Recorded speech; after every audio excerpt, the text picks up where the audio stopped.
Alright, on to the next little beauty. This one I picked up the same time I picked up that black enameled iron clock. And they were well cared for. The woman that I bought them from said that they were her grandmother's, and she lived in the eastern North Carolina area, and when her grandmother got older and the clockmaker retired, they had not been serviced since the 90s or around 2000, so they hadn't been serviced in about 25 years. And the black one wanted to run, but she said this one hadn't run in a long time. So when I brought it home a couple months ago, I put a new suspension spring on it because the one that was on it was bent, and it runs sporadically. So I have a feeling it needs some bushings or something, because sometimes it'll run. Like the first time I put the new suspension spring on, it ran for about a week and it was running fast, so I tried to shorten the pendulum and then it would stop all the time. So it's about 15 inches tall. I weighed it and it weighs 8 pounds, 2 ounces. So it's a nice heavy clock.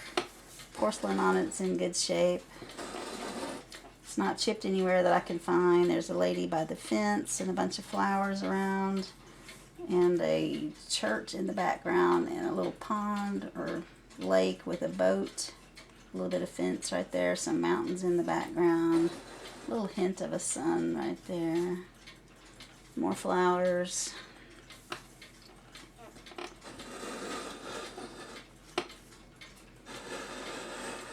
It's got a little bit of gold edging around and a little bit of green tint to the porcelain.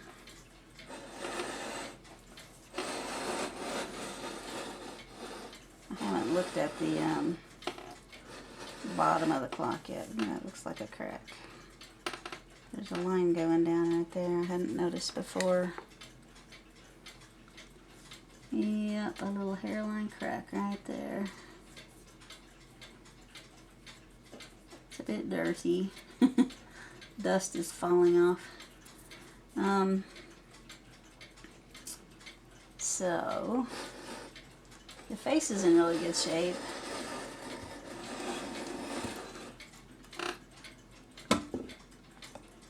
There's a gold something back there. I'm not sure what that is. And then a plasticky feeling. Yeah.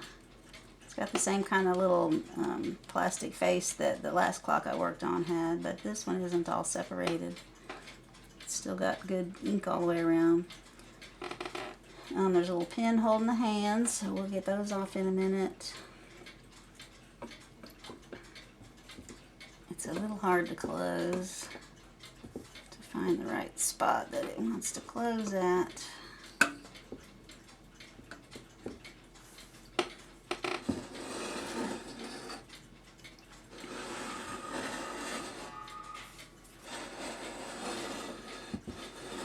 And then in here, this just pops open, and we find a little note from the previous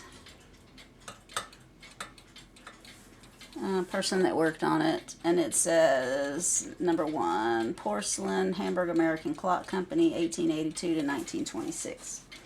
So I did a little online research again on the HAC or HAU company, and they were formed in 1873 by the two people, Paul Landenberger and Philip Lang.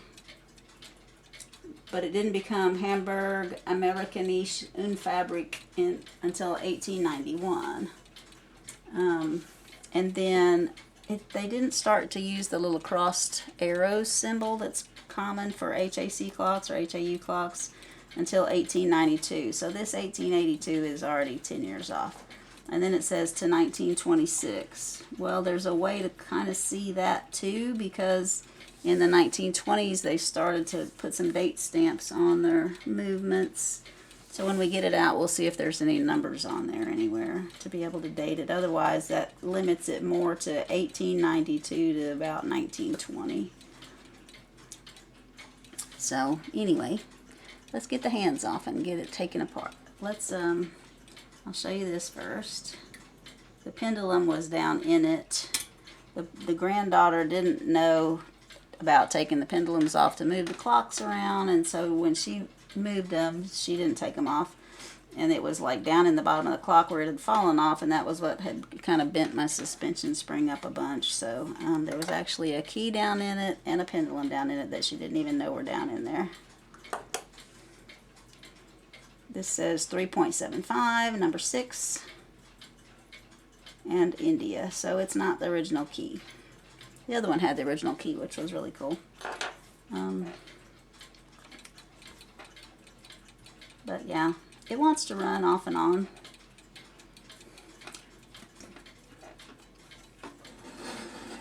So I'll get the moving out, get the porcelain cleaned up a little bit, and the face cleaned up a little bit, the brass around it. And it's a time only, it's just got the one winder, which is nice. I can have it in my bedroom and it's not gonging at night. So let's get the hands off. Alright, little pin, let's get a tray. If we're lucky and we drop the pin, it'll fall in the tray. What are the odds of that happening? Not very often.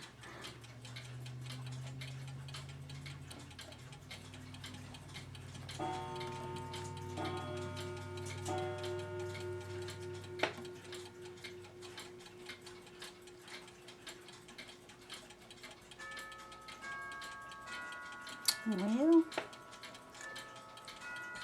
can't tell if that's a washer or a nut. It moves a little bit like it's a washer.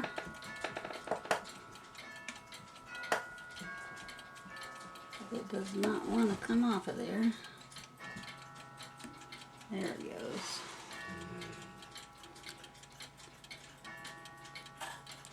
It's a little blued washer. That's cool. It's 3 o'clock, so all the clocks are talking.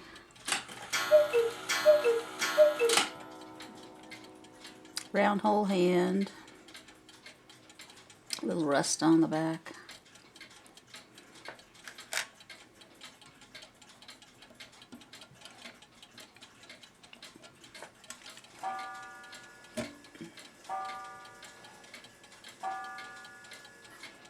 But overall, the hands look like they're in good shape, and they look like they're not bent, so that's good.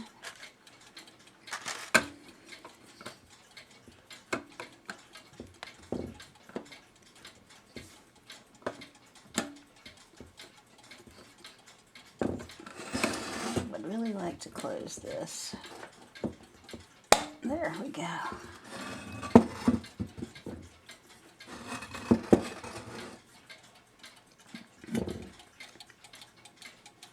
Okay, so 2 screws. And that's also going to make the whole front come off. So I'll have to hold it.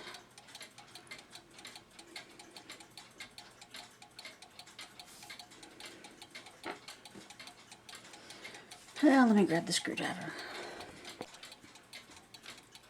Alright, so I've got one loose. It's a long screw with a little flanged piece on it.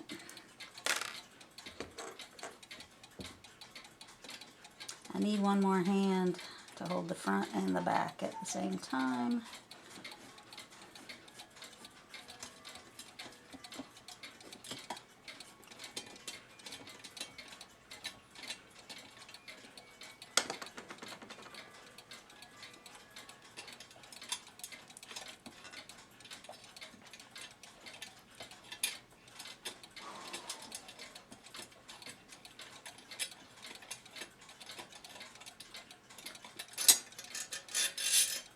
Alright, there's the other one.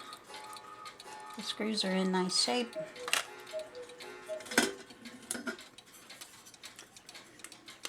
So that'll be an easy cleanup. Comes off. And then we'll turn this around and slip it out from the front.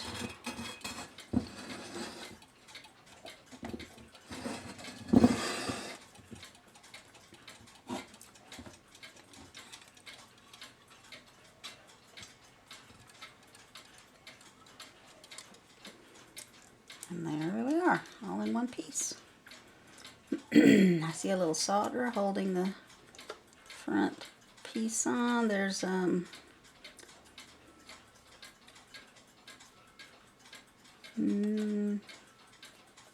sure what the gold. I'm trying to just figure out what the face is made from. It's a black metal here, a brass here, a little bit of solder holding it all together. This whole front part is held on with 3 pins, and then we will have our movement separated. It's a pretty little thing. Not that little. Alright, I'm going to grab a towel to set this on. Alright, let's see how the pins come out.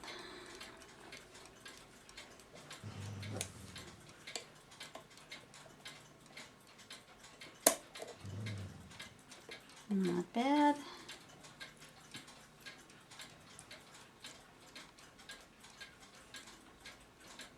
Round.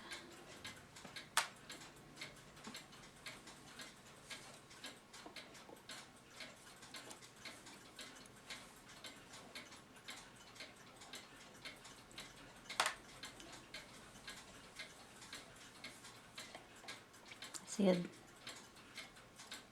recoil escapement in there.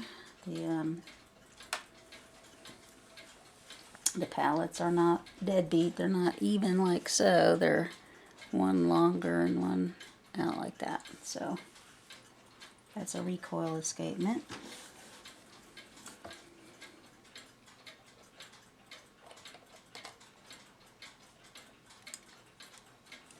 Very pretty on the front, clean. A little bit of oil that ran.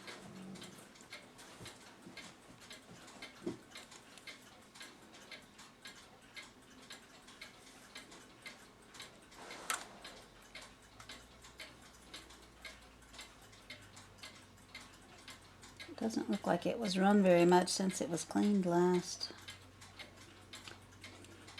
So I need to look for just some bushing wear maybe.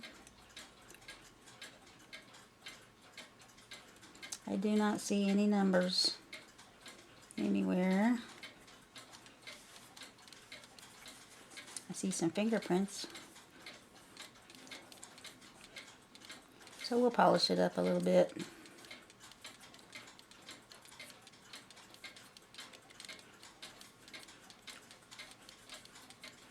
It's going to take a little polishing because that fingerprint is kind of etched in there.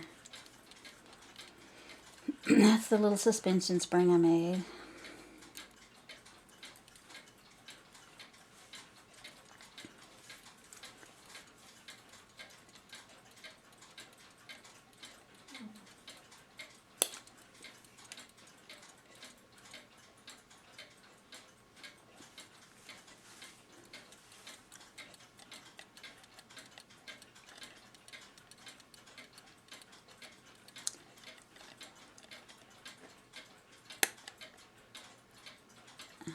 Put it in there good, it doesn't want to come out.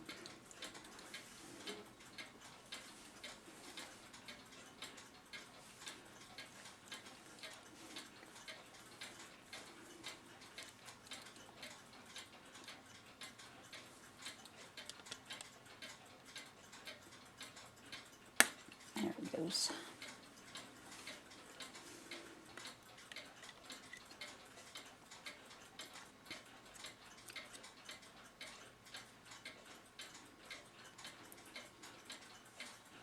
Oh, no, I didn't put a new suspension spring. I thought I did. I just straightened the one that was in it. And you can see it's still not real straight. It's got a kink right there, bending it off to the side.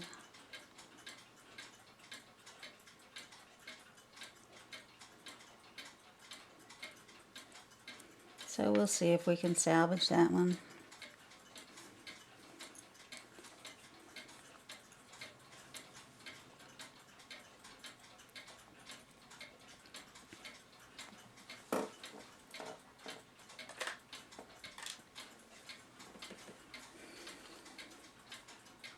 Alright, we're in a barrel, so that's good. I just have to let it down inside the barrel. This is removable, but if I remove it, it's going to spin very fast and unwind into the barrel, which can damage some things. So this is the side I have to let the spring down from. So I have to do it in a way that I'm not messing up this bird's crutch assembly. Looks like it's adjustable on either side. There's a little screw there if I needed to move it up or down into the verge closer to the escapement wheel. I will just take off this side because it will go back in the same place.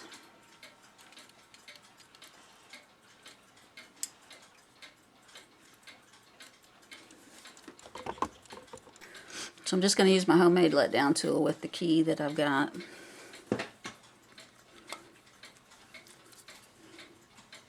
I've got a roll of painter's tape that just lets my pieces fit inside without any pressure on anything.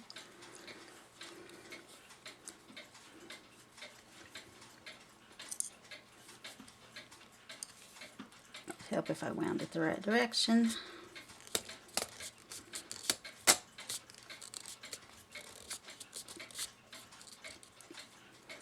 I don't like to release the click spring, like take it off like some people would so they could free spin it, because I'm holding it and as it's turning this is moving and I do not want to bend that up. So I want to be able to stop and double check what I'm doing, and then I can start back.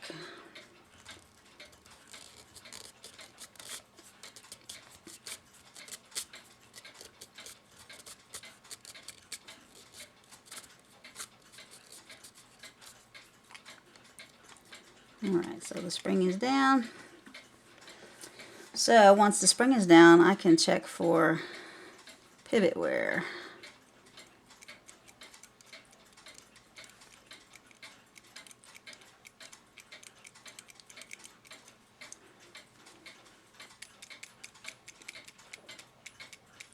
It does have a little.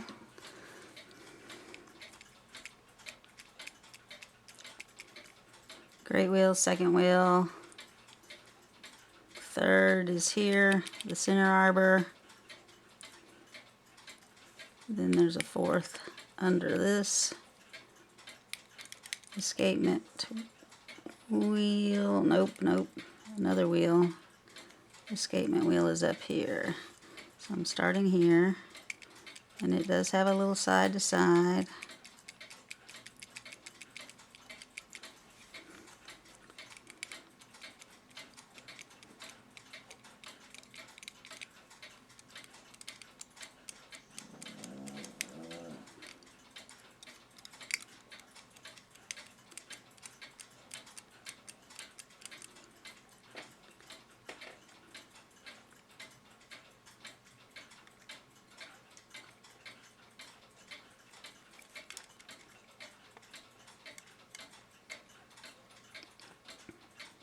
This has a good bit of play in it.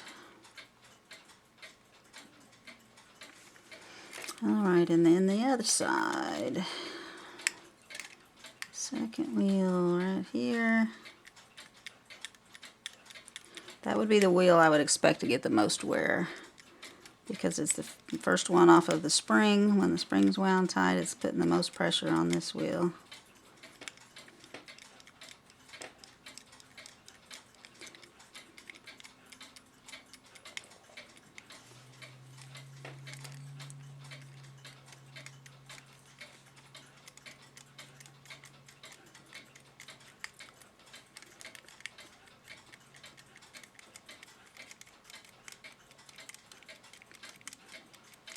I see one pivot's been put in there. It looks like this center wheel and this wheel have had pivots. None of these are.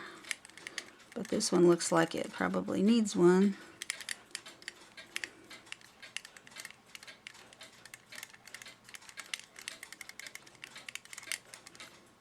And the escapement wheel.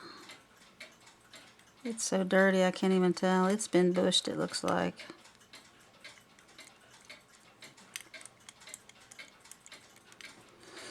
Okay. Now I have to decide what I'm going to do. If I'm going to have to do bushings, I'm going to have to take it all apart, so I may as well take it apart.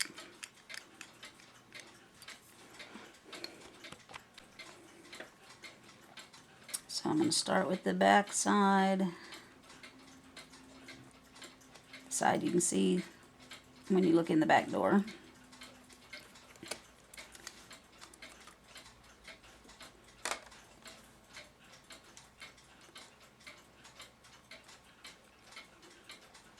When you're checking this, you want to make sure that this is what holds your suspension spring, that these are straight, they're not bent. Sometimes when people pinch it in to hold the suspension spring or put the pin in, they ended up getting it bent. So it needs to be good and straight. And then I can lift this one out of here.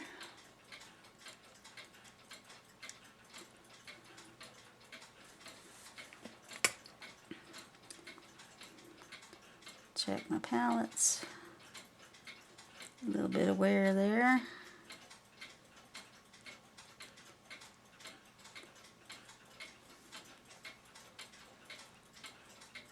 So those will have to be polished up a bit. A little bit of grooves on the pivots. So a little polishing there. This one has a slip clutch also, and nobody pinged this one. That's good, so I can bend it back and forth as I need to get it in beat. Good and flat there, good and straight there. Everything 90 degrees. Both of the feet need to be across from each other. This one is not. You can tell that that back one is kind of bent up in the air. When the pendulum hits it, it needs to hit an even surface on each side. So these have to be straight across from each other. So I'll make sure those are good and flat.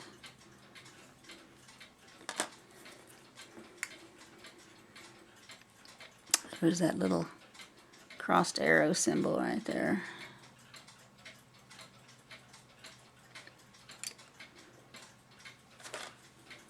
Alrighty, on the front.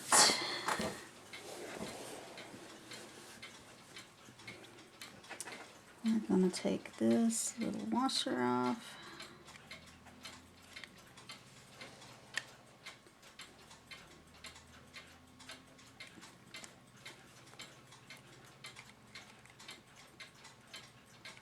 Can't really get it with these pliers.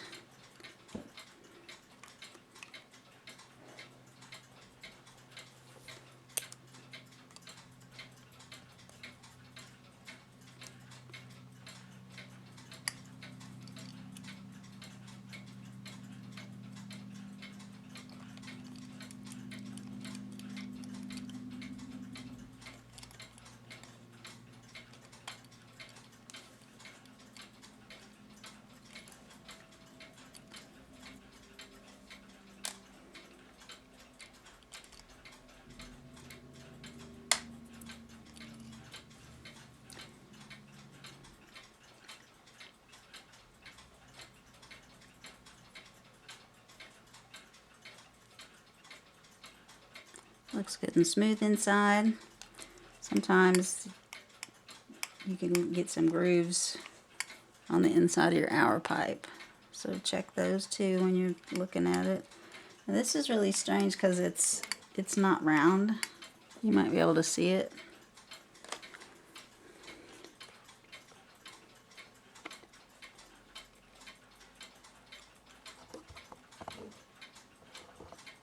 See if I can get it to focus. There it goes. See how the sides are? it's notched out. I don't know why. It doesn't need to be. Doesn't do anything different inside that minute tube with the side pieces gone, but that's what they did with this one.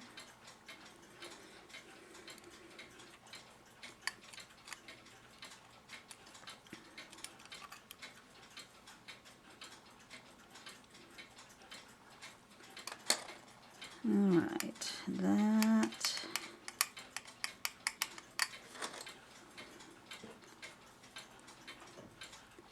is not going to come out of the front. Maybe, I don't know. I'll have to decide. This looks like, so normally this little piece has to come off on a clock to let this come out.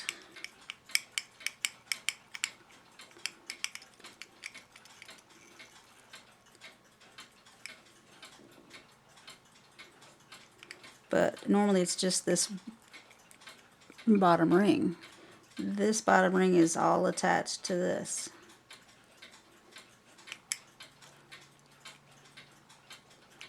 So it will stay right there on that side, and I'll just clean it as best I can.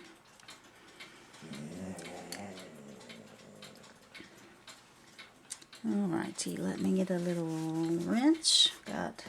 Well, I can take a couple more things off the front here.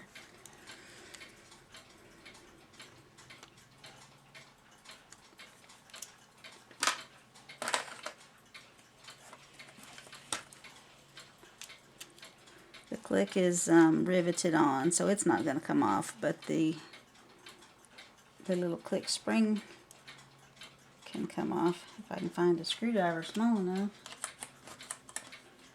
That was a 2.0. Here's a 1.5. So it's not as wide as the screw, but the important part is that it's skinny enough to go all the way to the bottom of your groove. Oh, you can't see that. It's skinny enough to go to the bottom of your groove right there.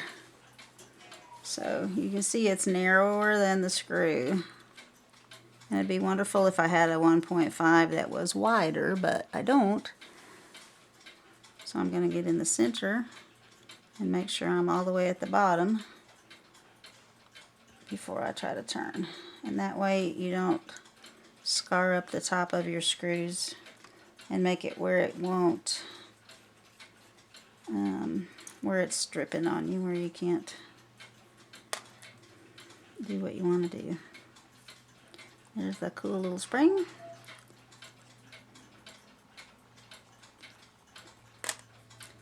Alright, back to a bigger screwdriver over here.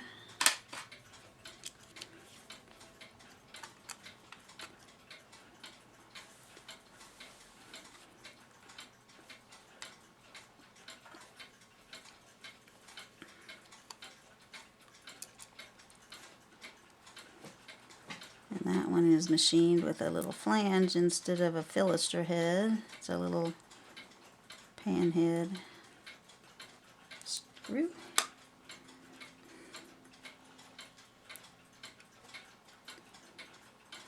That's what holds my, wow, that's lovely. That's what holds my little gear on. It is like super oily under that.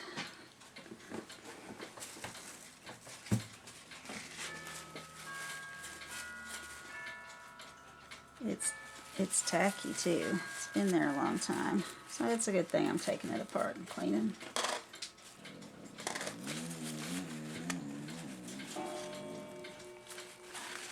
You can see that's dried on. This up here is a little bit liquid. This down here is turned into a solid.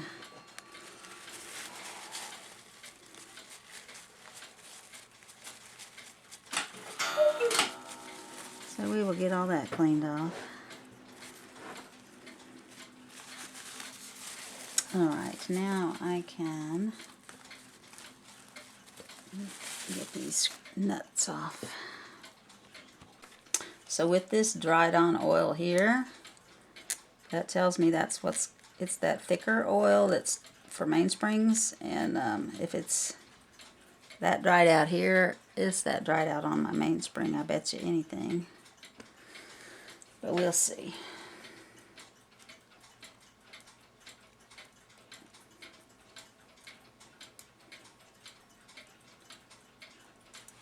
I've never worked on a time only like this. Everything's always had some kind of alarm or strike of some kind that goes off.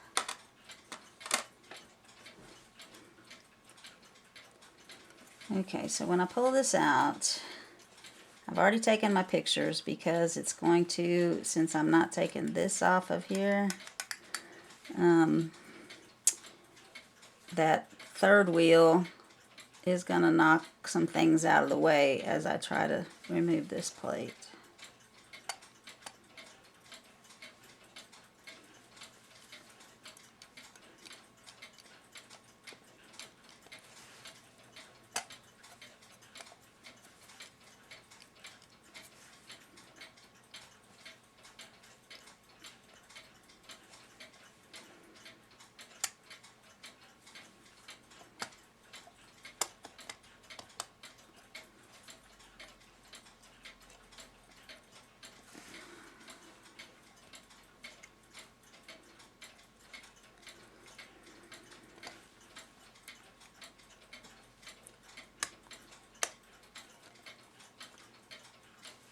Okay guys, come on, you got plenty of play there. Why don't you go one up?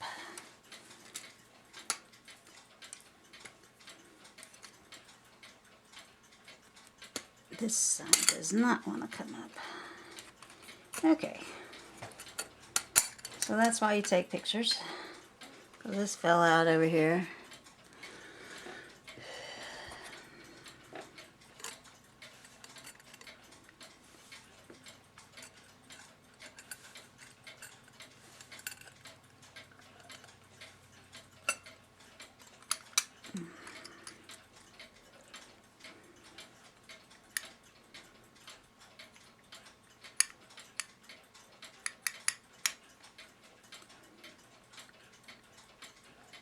I can see how thin this is, like where the sides have been narrowed.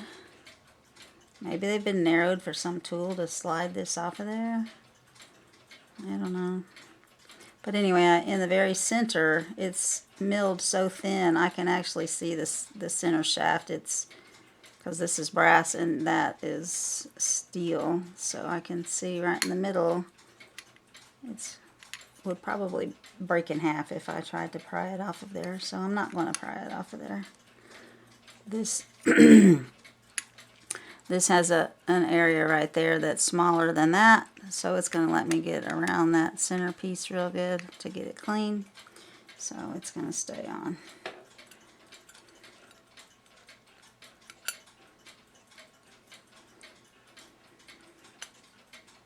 So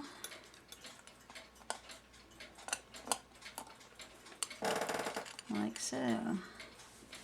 There's our wheels. First wheel, second wheel, the center wheel is up here. So that's 4, 5, 6, and then our pallets.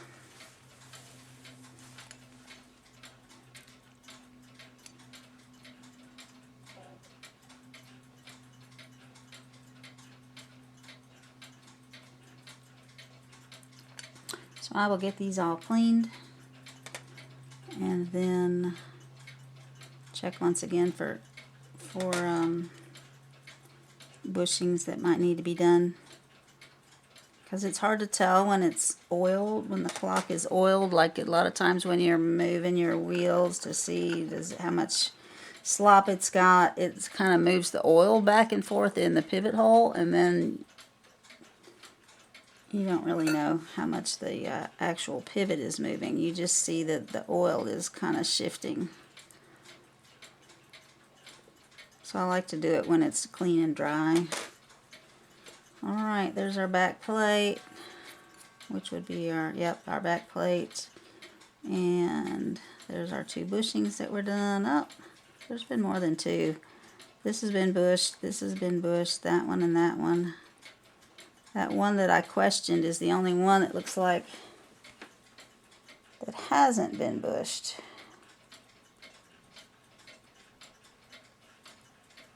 And let's check this one. It's easier to tell the bushings from the inside, because a lot of times from the outside there's an oil sink and it's hard to tell if that was how the plate was designed or is it a bushing that's been put in. So I'm just looking in my magnifying light right here. So bushed, bushed, bushed, bushed. All of these.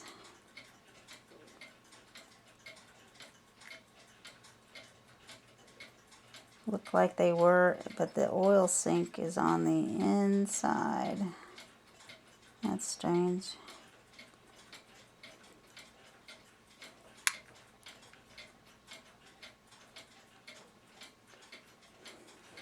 Alright, let me go warm up my ultrasound solution.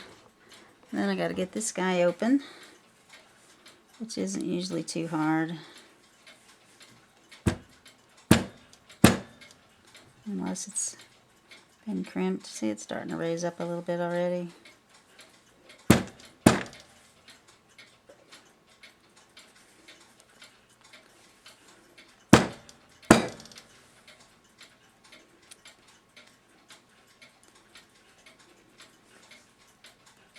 I wish I had something to tap it on. I mean, I can use the desk, but it will make a hole in the desk. Let me just tap it with a hammer.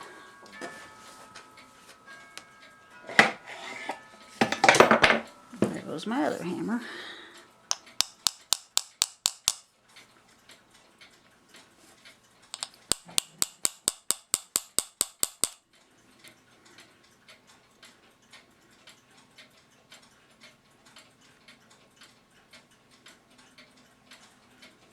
I'm looking at where the little hole is. Sometimes it's hard to get these lids back on, so I'm giving myself a reference point of this at 12 o'clock. Then this should be at about halfway between 12 and 3.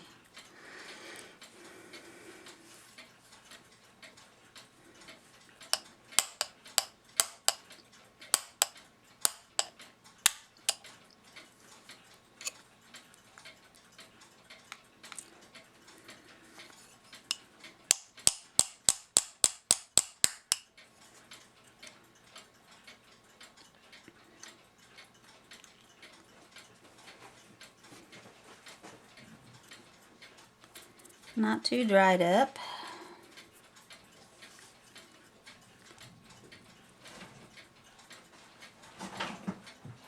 But I will remove this from the barrel and make sure it's cleaned well. It looks like the end of it's kind of funky right there, which tells me that whoever tried to get this arbor back inside of that spring had some issues getting it to catch. But you can see why, because there's nothing next to it. Like, look how far out this is. Normally you've got the second row of spring is pretty tight to hold that first row up against the little tab on this arbor that keeps your spring caught. Sometimes just twisting it backwards to get it out is enough to stretch it where it won't hold anymore.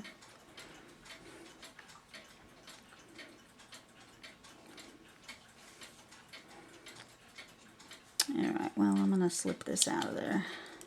Might as well get all greasy, right?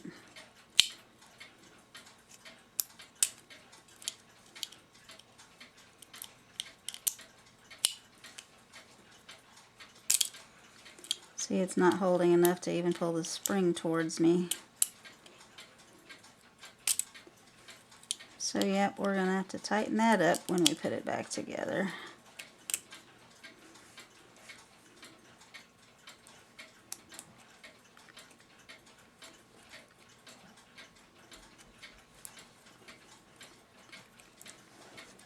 Help with my key and my glove. Let me grab my leather glove. Alright. I like to use the arbor and the key to kind of ease it out of there, and then use my glove, because if you unwind it this way, you're making it tighter and tighter inside the barrel. If you kind of give the spring a little twist, you're actually making it smaller, making it easier to come out of there. And once you get one loop out, oh, that's pretty grungy.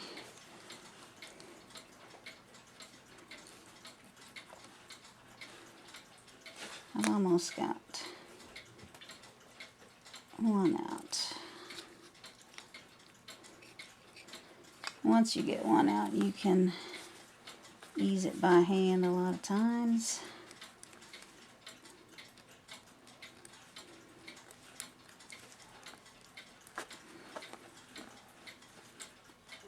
I'm not having much luck.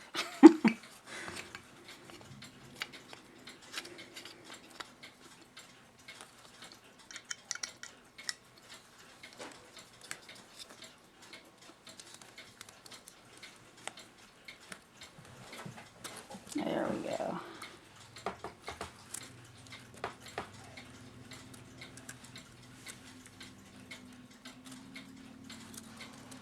This thing does not want to unwrap from itself.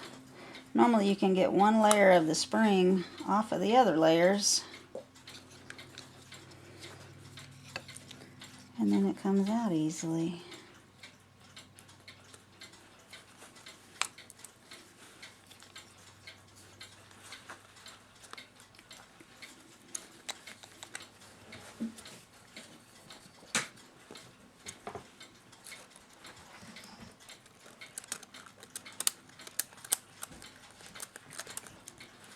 Finally.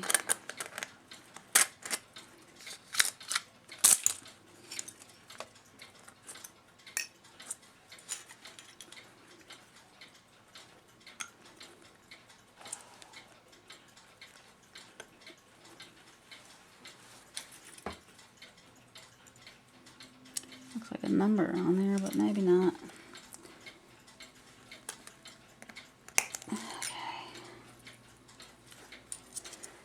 There's our spring.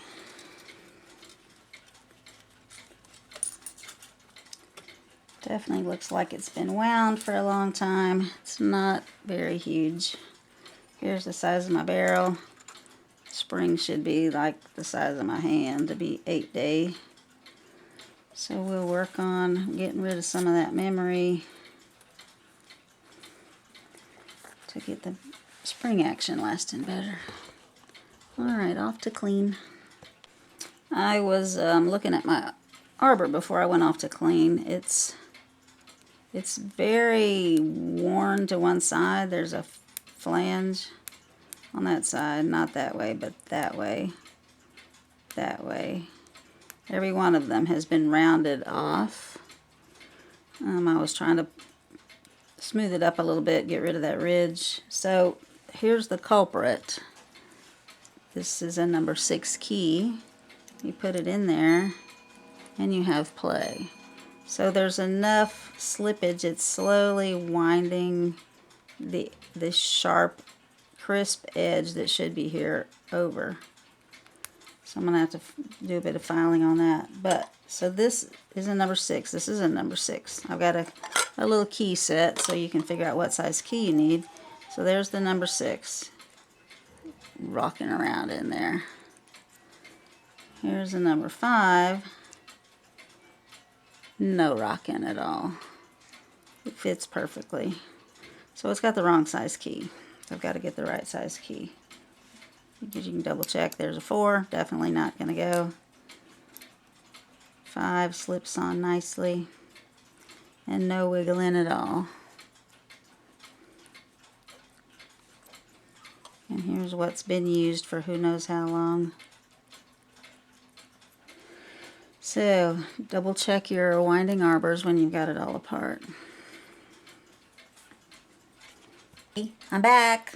I took a day or two off. I got the parts cleaned, and I did a little bit without recording it because I didn't feel like it. I was tired, and I didn't feel like messing with the video. So I'll catch you up to speed with where I am. Parts came out good. They're up here. Where are we? Zoop, zoop, zoop, zoop. Okay, parts came out good. I put the pieces back together to check for my my bushing that I'm gonna have to put in, and then I worked on this. The spring came out really good. It was a blued steel. It cleaned up really nicely, and I oiled it with my mainspring lubricant. I had no problem hooking the tab on, getting it coiled back down. It all went down below the little line. I couldn't get this sucker on here for anything. You know how much trouble I had tapping it off? It didn't want to come off, which tells me that the barrel is not completely round. So to get this on here, I had to use Plan B. When it was on there before, here's the little notch for the where the tab is, where the spring hooks on, and this was in about the 130 position over here, this little cutout tab. But if your barrel is not concentric, you're going to move this around to where you get the best fit and the least gap. Wherever you can get it to seat more than halfway around, that's what you want to do. So that's what I did. I tried it in a lot of different positions and got it more than halfway around in this position. And then I took the vise, and where the lip started to raise up, and I made sure this was seated and that I was working in this little cutout notch, because it gives you a little bit more leeway than working on a solid surface. There's not as much give. So you got a little bit of give here when you're pushing this side down. There's a little bit of room for it to move with that cutout. So I went around the edge and got that in, came over here and worked it in, and finally got it to snap down there and stay on. So it's on there, and I sure don't look forward to taking it off anytime soon. Hopefully I will never have to take it off again. If you don't want to make any tool marks on there, you can put some foam rubber on the inside of your vise. But basically it's not hard. I put it here, gave it a couple cranks, loosen it up, slide it around a little bit more, come on that side, so it's doable. Or you could put a piece of cardboard, thin piece of wood, something here to keep you from getting any tool marks. So there's a few on there. I can use a little bit of my polishing stuff and polish those back out. But basically I'm just glad to have the lid on there. It was a pain in the butt. So next step will be bushings. Here's my plate back together. You didn't miss much. There's 1, 2, 3, 4, 5 wheels in there, and that one didn't come out, so I put 4 wheels in, put the plates on. So looking at it clean, when I zoom in, I can see that. Let me get a little more light on there. Okay, here's my second wheel. It looks fine. Third wheel is this one. It's fine. Fourth wheel is that one.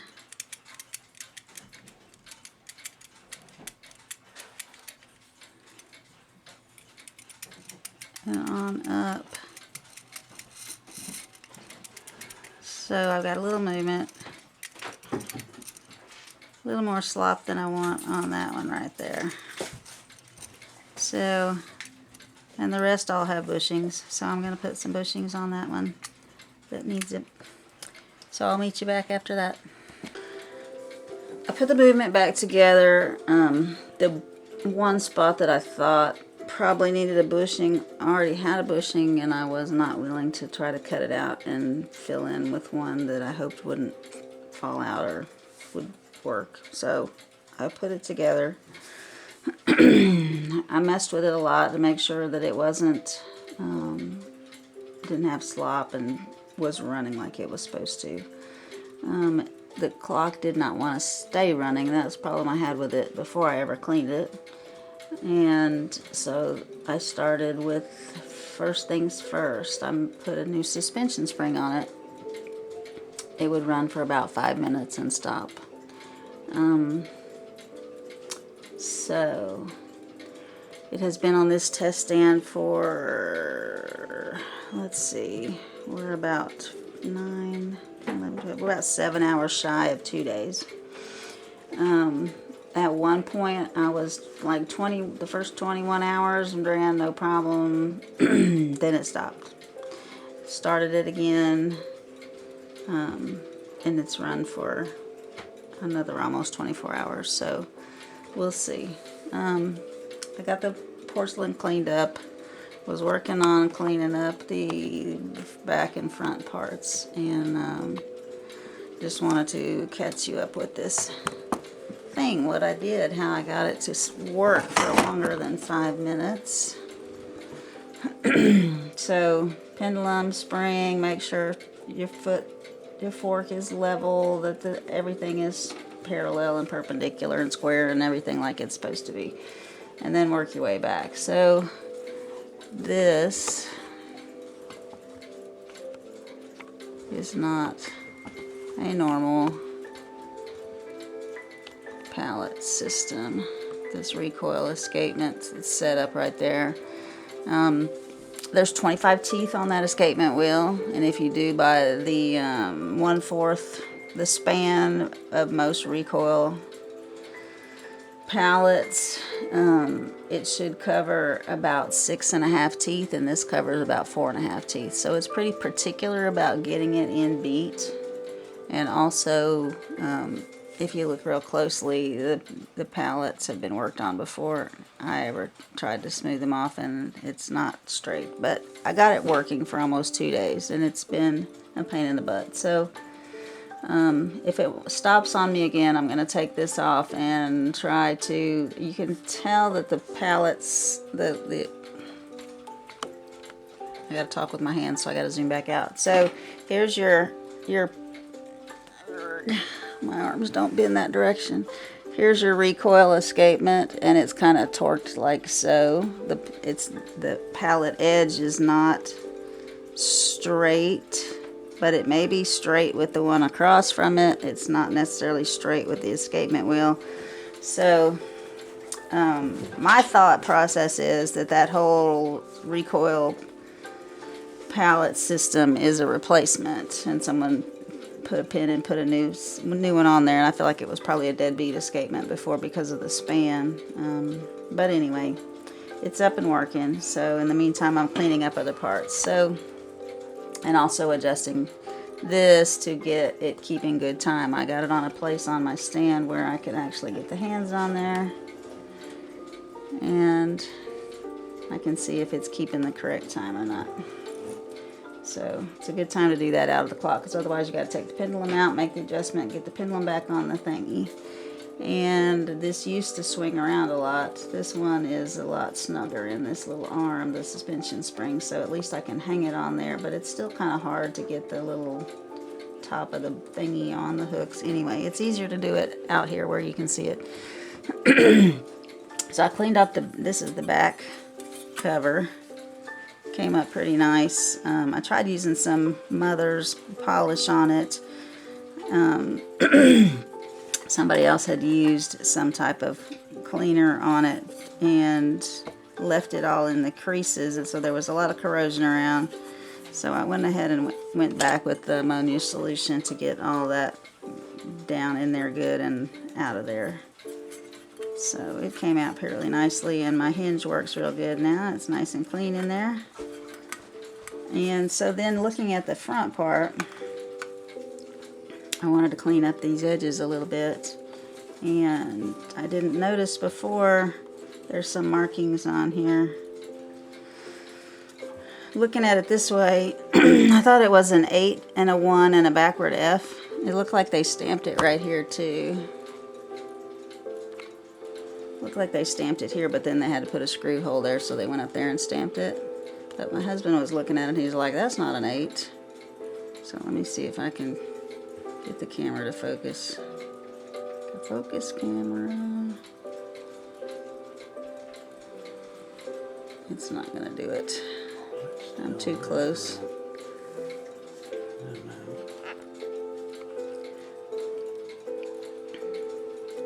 It's kind of like a six-sided little shape with something in it. Like you can tell on that one, it's not an 8. So some kind of maker's mark, but I don't have a clue. Some kind of French porcelain clock with a German movement, and it is, I thought, oh great, I got the year, it was made in 1881, but yeah, I have no freaking idea. So anyway, I'm going to clean this up. I'm going to take these little screws out so I can take this off.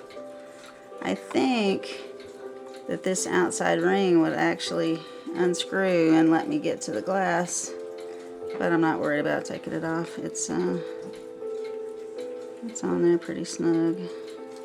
So a little more cleaning, a little more watching. It's almost back together. The boring part of clock repair, right? You sit and watch your clock. You walk by the room and you go, is it still working? Is it still working? I know y'all have done this. Anyway, let me get this apart. So I took a picture on my phone and then zoomed in. So that's what it looks like. It's kind of a, I don't know, like a little scarab beetle or something. I don't know what that thing is, but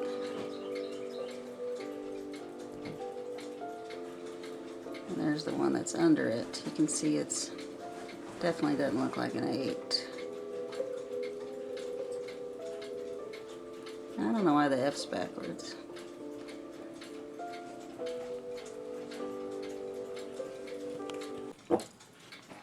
Last little screw. Tiny little screwdriver. There's the tiniest little slot in here. I had to go with the smallest one I've got, which is a 1.0, just to get it in the little line.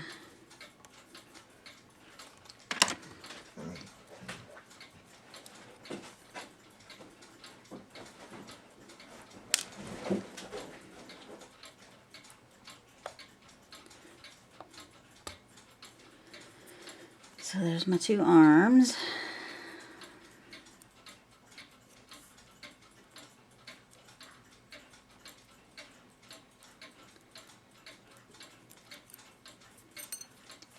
Alright, let's see about getting this out.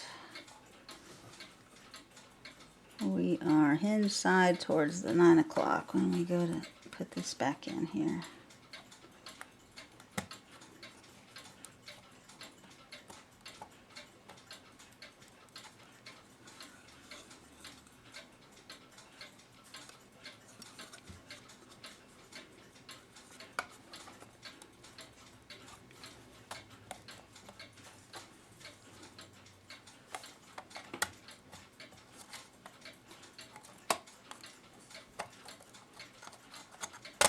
There we go.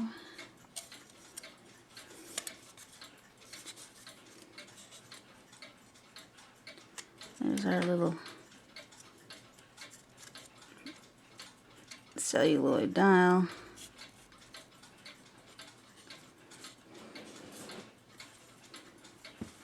So now I can clean this up without having to worry about messing my dial up. Probably I was zoomed in so much you couldn't see that, but there's the little celluloid dial, this little thin layer.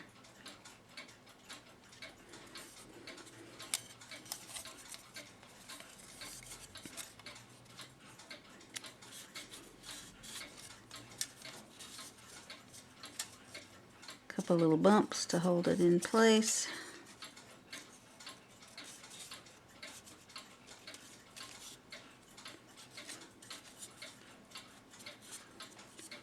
That's all I see on there.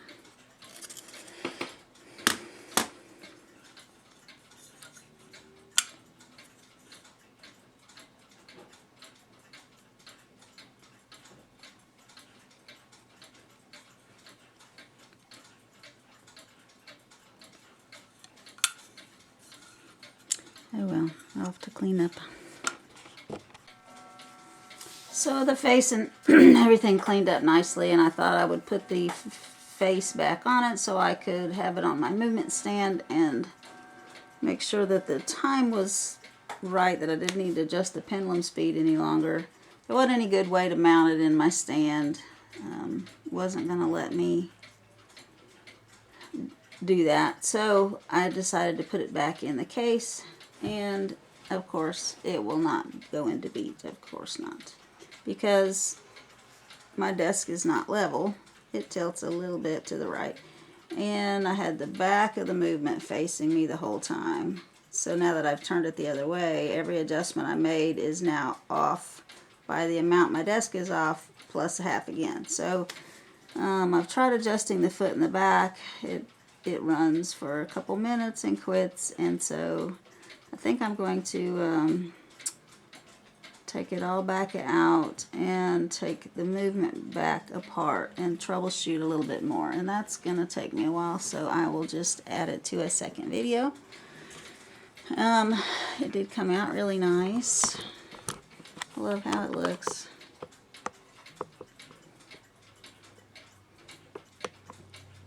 But more work to be done.